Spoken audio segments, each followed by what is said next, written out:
And he goes for the same area again. It's up, up, up, and away. A great effort from the fielder, trying to keep this in the field of play. A tremendous effort, greater energy. That was a dynamic bit of work in the field, but unfortunately not able to match the shot. It's 2 sixes on the spin. Look at that, great. I mean, look, absolutely brilliant effort there. But the shot from Varun was even better. 6 more, he's taking on Lewis O'Donnell here. This time he cuts it and he's going to get 4 more, is it? No, there is a fielder that comes across. Was that your blind spot, was it? Oh, so that was straight to Mahim Majid. There you go. He's there now, the third man. I like the excitement though. I'm loving this. This is, yeah, I was just going to ask you a question. I reckon here, I think if Malta get to this sort of 120 score, I think they're going to be up for this, you know. Bearing in mind that Scotland, they did struggle hitting the 100 themselves, didn't they? I mean, they got that chase on against France, but they only got to the 91 with 4 balls to go. So Malta, okay, this is a good start for them at the moment. Just nudges this away. That's Bikram Arora, so he's quite happy. Just give the strike back to Varun. Yeah, this is pretty much 140 pace a second ago. 138 pace here. Just keep an eye on the clock as well. I think we could run into clock trouble here because, again, they're not. If they take a wicket, they're not going to get an allowance here until the 6th wicket falls. This is out this time too. Sajjad. Shout out to our official timekeepers, Frederick Colstar. Swiss team will be here in Group D next week. It'll be great to see them for the first time in this European Cricket Championship. It'll be the final debut team to hit the park. As O'Donnell, last ball of his spell. And this is whipped away, and this one will be 4.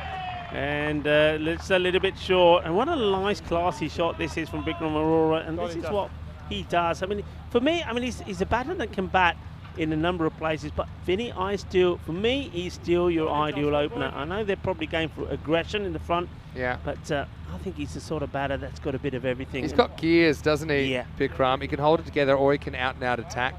That's not a bad time for him to come in either. So I suppose he's versatile, and that's a benefit. Just a reminder that we'll have more Group C action tomorrow. Luxembourg, Malta. Well, that'll be a good rematch because we saw 299 runs scored in that game at over 15 and over. They'll be up first thing. Let Scotland 11 take on Belgium. That'll be a good one. They'll also play France in the last game. Scotland get another night game. But as far as Malta, they'll play Belgium later in the day as well. 9:30 AM GMT, 11:30 in Central Europe, 3 PM in India. Join us for more Dream 11 European Cricket Championship. See a conscious effort here being made here to get the ball in the slot there to Varun, where he's not able to play any width outside the off or anything short. So they've tucked him up a little bit, but now it is Bikram Arora that's starting to get going. You can see the urgency now from Davidson, who wants to get through this over. They have 8 minutes to bowl these 2 overs. And so you see this is where Arora having a look around the field and he's saying, well, I'm ready to bowl. So that's something you have to take into account as well. Should be a good contest.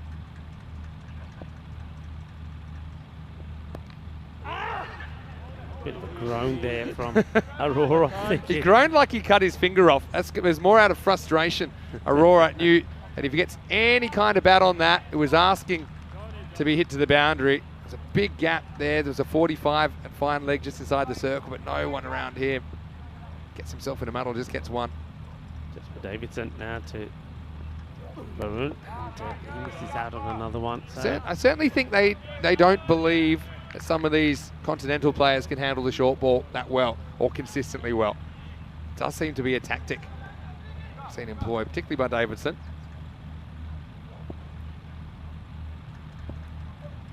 Varun Prasad will go after this. And he tries, he almost dislocates his shoulder, but that's the area where he's missing out on. Yeah. They're looking to try and get the uppercut going. The only one he's got right is one that he waited on and just guided the ball, sort of paddled it in the gap. But when he's trying for the power, he's not getting it. He's getting frustrated here. Beaten for bounce there, really.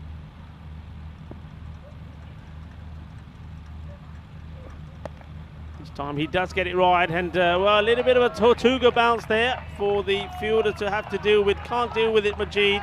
So Varun Prasad, after playing and missing a few, gets this one right. Gets a bit fortunate with the bounce as well. The fielder a little bit unfortunate, so getting another boundary. Just watch the bounce here. That really takes off. Gets fingers to it. It's a tough one. Not able to stop it. You probably have to anticipate a slightly unusual bounce there. You don't know how much it's going to bounce, and pretty much tipped over the bar by Majid. Nice ball, the over. Short. Doesn't quite get it where he wants it. Just, I think, a little bit quicker than he expected. As the throw comes in. And here's the end of another over. So the 100 did come up with that boundary. Got it, guys. 104 now. The 8 overs going. Hey, Vinny, got to say, have a look at the sky. I mean, this is the part of these matches that I love. You know, the sun's going down here. They've got that orange glow in the sky. The floodlights are now starting to take over. It's going to be another sensational, picturesque moment here. This is why we call this the Dream Box. Sure will. It is the field of dreams as well for a lot of these players. Yeah. The diverse backgrounds, these players in European cricket. Now we'll go to the last. I want to say a quick hello, though, to Mike and Lauren from Coen. And they're tuning in. It's just down the road. Wow, this one might end up down the road because that is absolutely hammered. And I don't know if you can hit it. Cricket ball. Let's put our camera out of focus. That's Prasad's 50. And what a way to bring it up with a huge Maximal 51 of 20 balls. He brings it up with his 6th 6, and that was the biggest of the lot. What a shot. That is humongous. That was mammoth. That was a Bizaway supersonic 6. Well batted ball, but then Varun Prasad, nobody 50 million. Hey, listen, that's 100 not out, you know. That's 100 not out. 49 in the first match, 51 in this, 100 not out in the day. That's not bad going. That's very good going. Prasad can be a little bit, I suppose, inconsistent is the word I would use. But when he's in, he just seems like an unstoppable force. That was huge. That's the biggest one. I mean, that's a 6 on any ground, anywhere in the world. I don't care what you say. Absolutely nailed it, didn't he? Still got time to play with. You see, they seem to be sneaking in for time here as well. Scotland. Where's this one going to be? Well, it's okay. And, it's that area that they've managed to bog Varun down on. And this is something that some of the other teams will be watching as well. Look. Probably just okay. Just okay. If 1% of that ball hits the blue line when it passes the crease, then it's going to be a wide, but probably for me is all right. It's where you got to bowl to Prasad. Can he dial it up again? Up in the air, and it's an opportunity. Good catch. Nicely done. It's that moment of the day as well. As the light starts to fade, the floodlights are on. So you got to find it first, and then you got to take a nice clean catch. So gets into good position, holds the catch. Nicely done. That is the end of Varun, but not before he scores 50. 51 of 22 deliveries. Well batted, but it's also well bowled by Kesajat. He does get the wicket of the man. That well, he stumped him for a few big boundaries, but this is payback time. It hangs up there for a long way, but what a good catch that is. Good technique. Had to make a little adjustment right there towards the end. So Alex Hinkley, he's not had it all his way out there, but he does take the catch when he needs to. It's a really good catch because it's easy to get stuck underneath that one. The wind's actually taking it slightly back towards him, but he holds on. But Prasad, got to say, that was an innings-defining knock from him. He ends up getting to the 50 in the end. 51 of 22. He departs with Malta in reasonably good shape. It's 111 for 4. Yeah, so I was mentioning them getting that the 120. I mean, that's what they will have their eye on. And then they've got to bowl pretty tightly. I mean, that was where they let themselves down against Luxembourg. But they've still got plenty of opportunity to get some quick runs here. Swing and a half, wasn't it? And look at it is. It's Bilal who's come out there. He can hit a long ball as well. We've seen that in Malta before. Probably more a bowler who bats, but still didn't pick that one from Sajjad. Do you think, I mean, there's still, I mean, he's come in here with what, I mean, now there's what, 8 balls to go. There's, I don't know if, I mean, if it was 2 balls to go like last time or 1 ball to go, I get it. I think they've got other capable batters that could probably be coming in here now. That's a wide, taking on. This is very good running from Big Bird. Very good. He is Speedy Gonzalez when he's out there. And as soon as he gets the opportunity, he goes under, Iba, beep, beep, and he gets down to the other end pretty quickly. He does. And Aurora, he was super quick there. Roadrunner stuff. Just think of spin options. Maybe Jack Hogarth, with his leg spin, could come into the side just to mix up their attack a little bit. Scotland. Oh, well, this has gone like a bullet from the bat of Bikram Arora. Well, he wants to get to the other end, but he's looking to hit this straight down the ground. Gets a bit of edge on this. and it absolutely flies past Angus Guy. Have a look how quick this goes. Yeah, he just didn't react straight away, and really... Did he? That's got like a bullet though. Yeah, that's true. I just think if he stays lower longer, he might be able to kind of jump at that. But Angus Guy was just caught a little bit off balance. They'll take the runs, Malta. That's that slower delivery. They think about the single, but sort of Bilal goes and stops. And that means that he's going to start the final over on strike. The score, though, it's pretty healthy, 117.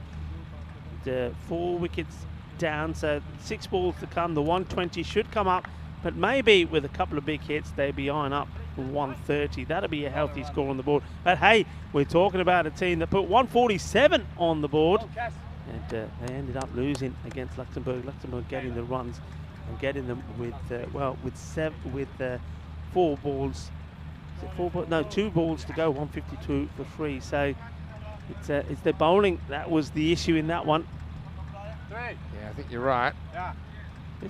Hang on a minute here. I just saw the umpires having a chat with the captain. I mean, we're going to have to look into this. Was there? I didn't spot a signal. I think they beat the clock last I saw it. Come back to that in a second. I'm going to have a look. There definitely was a conversation. I think that to me, it looked like they snuck in because from where they were. Maybe there was a question. Even with the wicket falling, I feel like they had enough time to play with. I don't see any mention of penalty runs. No, maybe it was just a question from the captain, say, hey, are we all right? And Stephen Goose just saying, yeah, you're good. Chance, same fielder again. He's taken one before and he's going to take another one. Well, it's not the same fielder. They do have a bit of a change. But it's nicely taken anyway. No problems there at all. Yes, Naylor, I think, that takes the catch and without too much of a fuss. I was just thinking, imagine if you got penalty runs because you were good for time, but you went over time by asking the umpire, are you good for time? But anyway, I think it's a clever little variation from Jack Jarvis. I think he's picked up the game pretty quickly here, and he realises that you do need to kind of mix up your game a little bit, but still not lose your accuracy. So he picks up the wicket, and Malta just losing their way slightly after Prasath has gone. And now they've lost Aurora for 7. It's 118 for 5. 4 balls remaining. Yeah, 4 balls to go. New batter comes in, and Bilal having a nice chat there. So you see the captain for Malta, Vikram Arora, made 11 of 7. And he goes. He knows that his team is in a pretty good position. He gets a nice warm round of applause from his boys. 118 on the board, 4 balls to go. Matthew is the man who's out there now. And I think the key thing is not to swing and miss, contact and run. Can't be dot balls. And that's the worry, you see. Sometimes when you're going out there with the mindset to say you're going to swing and you're going to smash the ball to the boundary, well, even if he swings and misses all of this and gets 1 boundary, for me that's not good enough. I think you've got to be thinking smart. And the smart play is to say, well, okay, if it's not in the slot, then get back onto it, take the single, because you don't want to be stranded on a score. Well, they don't want dot balls here. You need something from everything. Yeah, depends on your strategy. I think they're going to go all in on the big hit here. Better, they've got to go, and they do. So they get the single. Kes Sajjad takes the stop. Bilal is known as a late